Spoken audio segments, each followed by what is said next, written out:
And Mr. Choeib Boutamine, what are the prospects of a unified Arab world, let's say, economy-wise? What can the union of the Arab world have as an added value to world economy? I mean, if we can't come together politically, economically speaking, what are the prospects?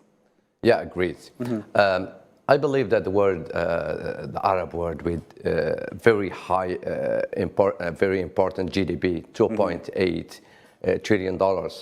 Russia is 1.6, Brazil is 1.7, 1.8. So this is a very, the Arab world is weighing heavily in the world market with 2.8 trillions. I think that the Arab world is playing a major role in the international scene at the moment, especially after the energetic crisis the world is living today. Let's highlight that we are living two crises. We have the energy crisis and we have the food crisis. We have a food outage around the world, and we have a spike in very high prices of oil and gas in the world. And the Arab world is adding an important value to the world market, and is helping a lot.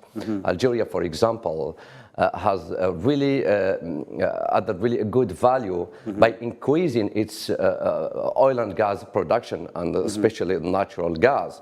And by the end of 2022, Algeria, I believe, reached 27 billion cubic meters of natural gas. This is a very good value. Qatar, for example, is increasing its investing, and in the upcoming few months and years will increase its natural gas production by 50%. Saudi, let's highlight that in the OPEC, the main countries of the OPEC are from the Arab world. Let's say Saudi Arabia is the first and the major producer of oil in the world by 12 million barrels per day. You have UAE with 4 million barrels per day. So the Arab world is playing very major role in the world. Let alone when they come together, Mr. Choeib. But I mean, of course, we will delve deeper into the statistics and the numbers in the next chapter.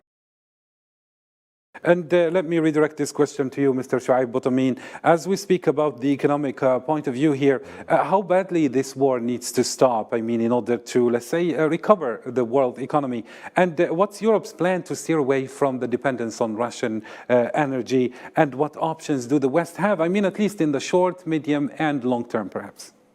Okay, perfect. This is a good question, I believe. I think this is what Europe is living today. There is a very complex equation, and problems are more than solutions. If allow me to just go to see the troubles, to go through the problems Europeans are living today, and to try to find a solution to this equation in short, medium, and long terms.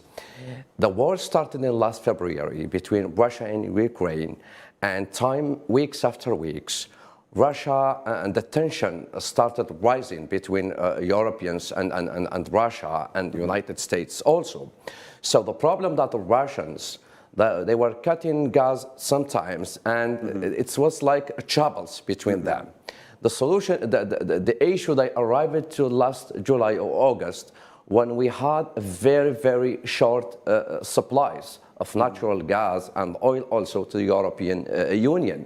The European Union countries also decided to decrease their dependence, to decrease their reliance on natural resources, fossil energies, oil and gas from Russia. And just some weeks later, Nord Stream 1 is not delivering nothing of natural gas. And this is the big issue for Europe, and especially for Germany. So United States took a decision and action. The President Biden in the last March decided to release 180 million barrels of SPR, Strategic Petroleum Reserve of United States, on the way to alleviate the burden Europe is living.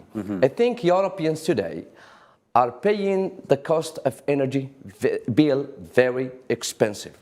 They are paying the natural gas, the megawatt hour, reached in TTF in last summer, the 350 euros per megawatt hour. Is this like 4 times the price, the regular price they used to take from Russia?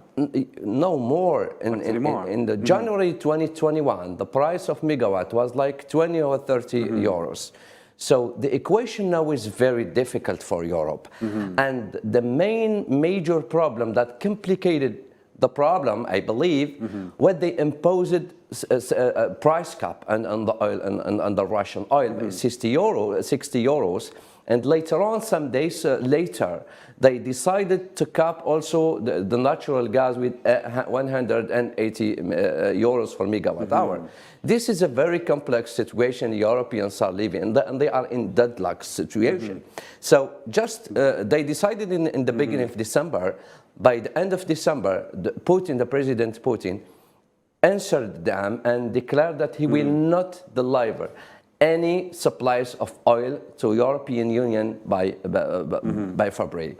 I believe what will happen in the future, in the next few weeks now, Russians are developing what we call it a black fleet.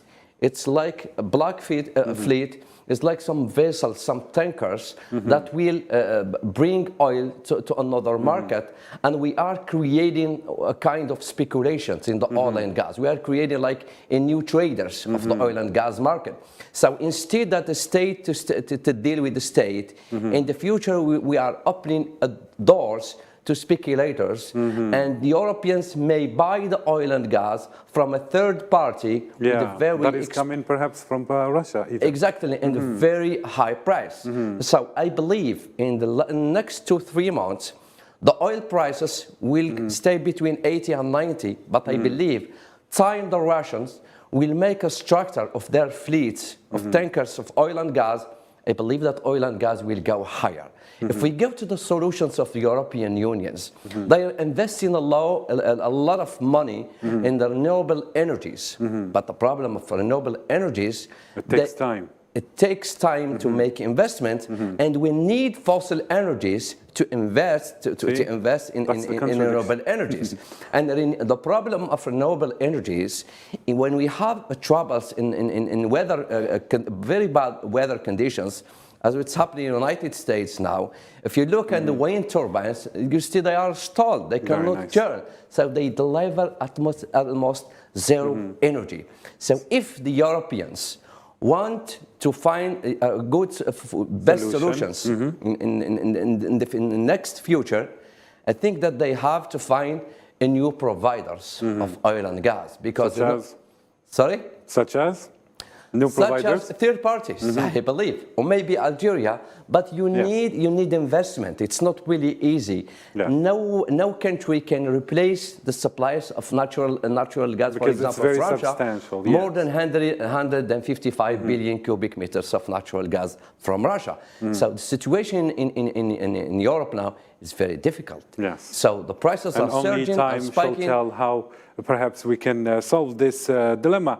Thank you so much, Mr. Choeib Boutamine. I would like to conclude this chapter with Mr. Choeib Boutamine. China is Africa's, let's say, largest two-way trading partner, hitting $254 billion in 2021.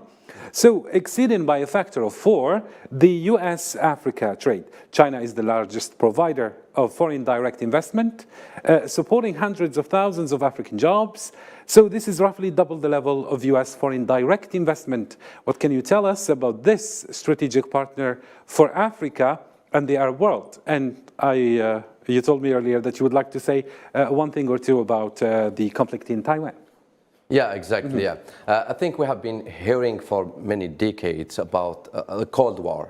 Today, I think it's warming up between the United States and China. Allow me to talk about the Taiwan. The problem is rising actually between United States and China. The core problem, I believe, is the semiconductors. Technology is available in Taiwan. Taiwan is producing more than 70% of semiconductors. It's delivering them to all the world. Those semiconductors enter in the satellite, in all the technology for the military uses, for electronics, for all. I believe that in the last few months, the United States President Biden has released $52 billion to TSMC. It's Taiwanese company producing the chips for computers. Yes. $52 billion. In the other side, China pledged more than $152 billion to attract the investment to China. So this is the main problem, I believe, between them. It's the problem of technology. Who will own the technology? There is a rival today between the United States and European Union in one side, and China and Russia. The Americans, I think that they believe if China and Russia will own the technology available in Taiwan, I think they will make a change in this world. Understood. Thank you so much, Mr. Choeib Boutamine.